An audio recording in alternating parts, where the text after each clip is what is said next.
comment pourrez-vous nous expliquer que la France peut valider la circulaire Taubira d'un côté, tout en étant signataire de la Convention des droits de l'enfant de l'autre? Et vous nous ferez croire que c'est le respect du droit, le respect de l'égalité, l'intérêt de l'enfant. C'est faux. L'intérêt de l'enfant, c'est d'être respecté, c'est d'avoir un père et une mère. Et la question de la nationalité, qui n'est encore une fois qu'un prétexte, c'est une question qui vient après. Est-ce qu'on a déjà vu un enfant aller à la préfecture demander un visa? Jamais. Jamais. Ça ne préoccupe pas l'enfant, c'est pas ça qui l'empêche de vivre. Ce qu'il veut, c'est sa maman. C'est une maman.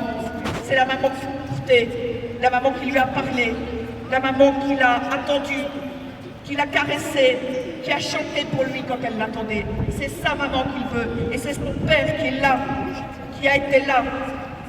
Avant même qu'il naisse, c'est son père qui l'attendait. La question de la nationalité est une fausse question, encore une fois. Qu'est-ce que ça préoccupe? Qu'est-ce que ça concerne? Il y a les intérêts pratiques de l'adulte.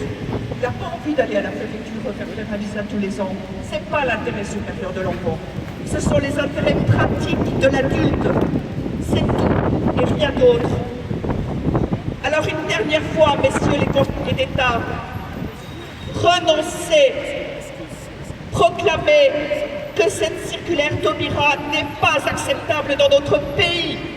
Prenez votre liberté vis-à-vis de la CEDH. Soyez grands, ayez le sens de l'honneur, l'histoire vous regarde.